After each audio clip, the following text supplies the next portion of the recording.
नमस्कार भाइयों, जैसे आप सबको पता है कि मैं क्रोएशिया में रहता हूँ और क्रोएशिया यूरोप की कंट्री है और अभी एक साल मेरे शेंगेन के अंदर आई है। मेरे को यहाँ रहते हुए 1.5 साल के करीब हो चुका है और मेरे पे बहुत से लोगों के मैसेज आते हैं कि आप क्रोएशिया के बारे में कोई इन्फॉर्मेशन दीजिए। तो आज मैं जो इन्फॉर्मेशन लेके आया हूँ वो लेके आया हूँ क्रोएशिया की इमिग्रेशन के लिए।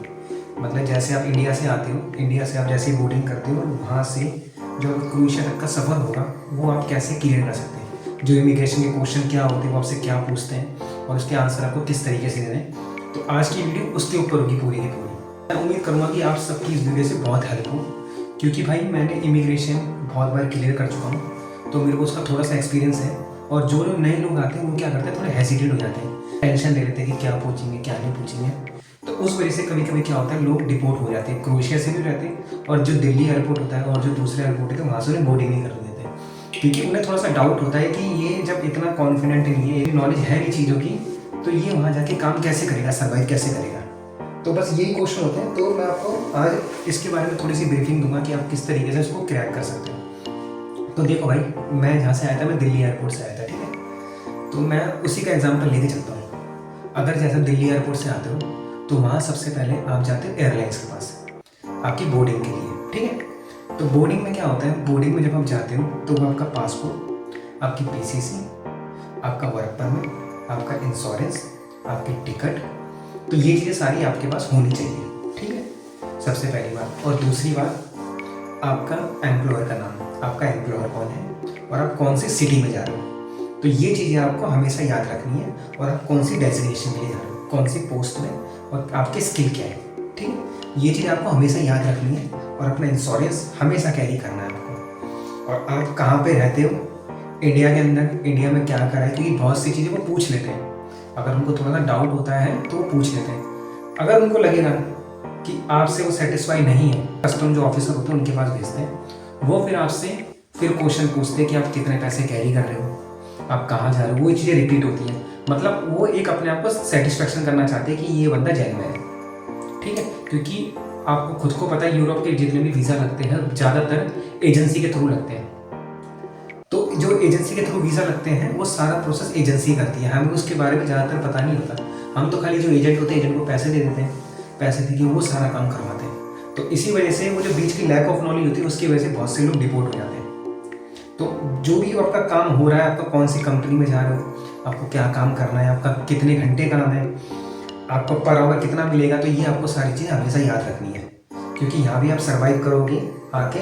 तो ये चीज़ आपके लिए बहुत इंपॉर्टेंट है आपके लिए, ठीक है। आपने एयरलाइन के लिए कर लिया, कस्टम के पास आप चले गए, कस्टम फिर आपसे दोबारा पूछेंगे आप कैश कितना कैरी कर रहे हो, तो आपको 100 से 150 यूरो कैश बोलना है, ठीक है। और कैश हमेशा मतलब अकाउंट में नहीं रखना, आपको अपना हाथ में कैरी करना है, ठीक है। और कैश हमेशा यूरो में रखिए, यूरोप में आ रहे हो तो आप, ठीक है, आपकी इंडियन मनी नहीं चलेगी।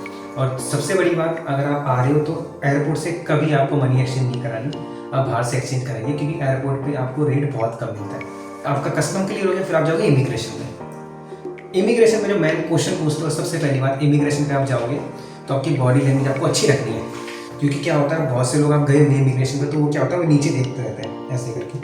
तो वो नीचे देखते नहीं, नीचे डिस्प्ले लगी होती है, कैमरा आपके इस साइड लगा होता है, वो कैमरा आप पे फोकस करता है और नीचे डिस्प्ले के अंदर वो आपकी बॉडी जज करते हैं कि आपकी बॉडी लैंग्वेज क्या है, ठीक है। तो सबसे आपकी बॉडी लैंग्वेज अच्छी होनी चाहिए, कॉन्फिडेंट होनी चाहिए बॉडी लैंग्वेज आपकी। तो वो आपकी बॉडी लैंग्वेज देखते हैं, बॉडी लैंग्वेज देखने के बाद फिर आपसे क्वेश्चन पूछते हो, आप कहाँ जा रहे हो, आप कितने दिन का स्टे करोगे, और आपकी कंपनी कौन सी है, आप पे स्किल क्या है। तो ये चीज़ें आपको हमेशा ज़बान पे होनी चाहिए। अगर आप कोई पूछ रहा है तो आपको सेकंडों में जवाब देना उसका, ठीक है।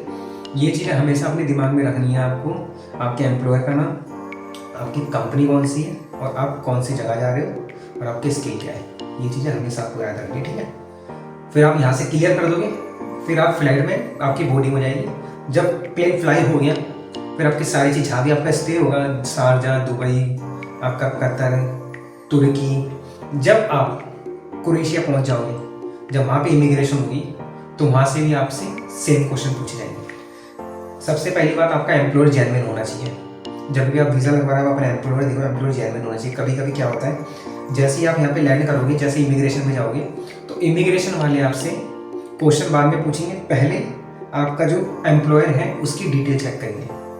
क्योंकि बहुत सी क्या होते हैं, बहुत सी कंपनी डमी कंपनी बनाते हैं लोग, खाली लोगों को यहाँ लाने के लिए बस। जब उनके एम्प्लॉय यहाँ आ जाते हैं तो कंपनी ड्रॉप कर देते हैं। क्योंकि मेरे बहुत से फ्रेंड के साथ ऐसा हुआ है, वो यहाँ पे अराइव हुए, क्रोएशिया आए, क्रोएशिया आने के बाद उनके एम्प्लॉयर ने उन्हें मना कर दिया कि हमारे पास काम नहीं है। और क्रोएशिया आने के बाद अगर आप 1 महीने के अंदर काम नहीं ढूंढते तो आप इलीगल हो जाते हो। और इलीगल होने के बाद भाई यहाँ सर्वाइव करना बहुत मुश्किल है, क्योंकि काम नहीं मिलता है। और फिर काम नहीं मिलेगा तो भाई लोग इतना पैसा खर्च करके आते हैं वहाँ से, तो उसको कवर अप करना बहुत मुश्किल हो जाता है। तो जब आप यहाँ पे लैंड करोगे तो वो आपका एम्प्लॉयर अच्छा होना चाहिए। कभी कभी क्या होता है, एम्प्लॉयर को फ़ोन भी कर देते हैं कि आपका ये वर्कर यहाँ पे आया हुआ है, इसलिए क्योंकि कभी अगर एम्प्लॉयर को फ़ोन कर दिया, एम्प्लॉयर ने फ़ोन पिक नहीं करा, अगर कुछ एक्सपायर हो गया तो भाई यहाँ से आपको रिपोर्ट कर सकते हैं। तो मैं ये आप कभी भी वीज़ा लगवा रहे हो तो आपका एम्प्लॉयर अच्छा होना चाहिए, जेन्युइन होना चाहिए। क्योंकि ज़्यादातर वीज़ा जो लगते हैं एजेंसी के थ्रू लगते हैं। एजेंसी आपको भी पता है क्या होती है, एजेंसी होती है थर्ड पार्टी होती है, जो जिसका यहाँ की कंपनी से टाई अप होता है और वहाँ से वर्कर को सप्लाई करती है कंपनी को। तो बहुत सी एजेंसी ब्लैक लिस्ट होती है, बहुत सी एजेंसी पैसे नहीं देती, तो बहुत कुछ होता है भाई। इसलिए जो भी आ रहा है अपना कंपनी पहले वेरीफाई करो, अच्छी कंपनी होनी चाहिए। और अगर अच्छी कंपनी है तो आपका वो टैक्स पे करेगी हर साल हर महीने के महीने। अगर भाई आपका टैक्स पे हो रहा है महीने के महीने, तो आप जब PR लोगे तो उसके अंदर आपकी प्रोफाइल अच्छी रहेगी। अगर आपका महीने का टैक्स पे नहीं हो रहा, क्योंकि आप तो उसे देख नहीं सकते कैसे हो रहा है, क्योंकि ये तो जो आपकी TRC होती है ये एम्प्लॉयर बेस होती है, खाली एम्प्लॉयर ही आपका टैक्स पे कर सकता है, आप पे नहीं कर सकते। तो वो जो सारी चीज़ें हैं वो एम्प्लॉयर के हाथ में होती है। अगर आपका एम्प्लॉयर अच्छा है तो आपकी सारी चीज़ स्मूथ चलेगी। अगर आपका एम्प्लॉयर अच्छा नहीं है तो भाई आगे जाके आपको बहुत सी दिक्कत आ सकती है। तो इसीलिए आप कहीं से वीज़ा लगवा रहे हो तो आपका जो एम्प्लॉई है यहाँ का क्रोएशिया का, उसकी अच्छी तरीके से जांच पड़ताल करो। और क्योंकि भाई यहाँ पे आने के बाद भी लोग बहुत से ऐसे होते हैं जिनको काम एम्प्लॉय बुलाता है, फिर काम पे नहीं रखता, फिर वो काम दूसरी जगह ढूंढना पड़ता है। और अगर आप दूसरी जगह काम ढूंढोगे तो भाई बहुत मुश्किल हो जाता है, पैसे कम मिलते हैं। अगर इंडिया से आप कॉन्ट्रैक्ट साइन करके आ रहे हो तो वो आपको उसमें जो पैसे मिलेंगे, आप यहाँ अगर जॉब फाइंड करोगे तो उसमें उससे कम पैसे मिलते हैं। अगर यहाँ पे आ रहा है तो इन चीज़ों का ज़रूर ध्यान रखें, अपने एम्प्लॉय की डिटेल सारी रखें, आप कहाँ आपको कौन सी कंपनी में जा रहे हो और किस डेजिग्नेशन में जा रही है, ये चीज़ें याद रखो, क्योंकि भाई पूछ लेते हैं। और वैसे 90% लोग तो पहुँच जाते हैं सेफली, बट 10% लोगों के साथ कुछ ना कुछ हो जाता है। क्योंकि भाई मैंने आपने देखा होगा इंस्टाग्राम पर मेरे को फॉलो करते हो तो मैंने स्टोरी डाली थी मेरे सामने, भाई मैं अभी थोड़े दिन पहले इंडिया से आया हूँ, भाई 3 लोगों को डिपोर्ट करा है। और डिपोर्ट करने का रीज़न यही था कि उनकी जो कंपनी थी, कंपनी ने उनके टैक्स पे नहीं करे थे, वो छुट्टी पे गए थे। जब वो छुट्टी से वापसी आए तो उन्होंने जब इमिग्रेशन वालों ने देखा इसके टैक्स पे नहीं है तो भाई इनको डिपोर्ट कर दिया। तो भाई जो भी आ रहा है क्रोएशिया अच्छे से आओ। और भाई अगर आप क्रोएशिया आ रहे हो, क्रोएशिया के अंदर बहुत अच्छी अपॉर्चुनिटी है।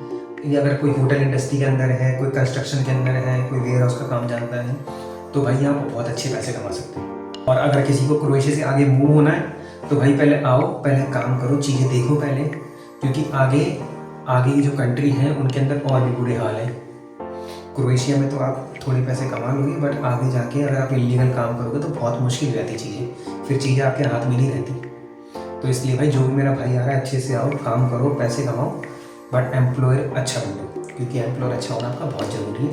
और आज की वीडियो इसी के ऊपर थी भाई। और अगर आपको और भी कोई नॉलेज के ऊपर वीडियो चाहिए, अगर आपकी कोई क्वायरी है जिसके ऊपर मैं मतलब वीडियो बनाऊँ आप लोगों के लिए, तो भाई मेरे को ज़रूर कमेंट करो और चैनल को लाइक, सब्सक्राइब और शेयर ज़रूर करो। और अगर आपको क्रोएशिया से इंडिया जाना है और इंडिया से आप वापसी आना है, क्योंकि भाई बहुत से लोगों के साथ क्या हो रहा है, क्रोएशिया से इंडिया जाते छुट्टी पे, जब वापसी आते हैं तो उनको एंट्री नहीं मिलती। तो मैं उसका भी रीज़न बताऊंगा आपको एंट्री क्यों नहीं मिलती उन्हें, ठीक है। जब तक के लिए गुड नाइट, नमस्कार।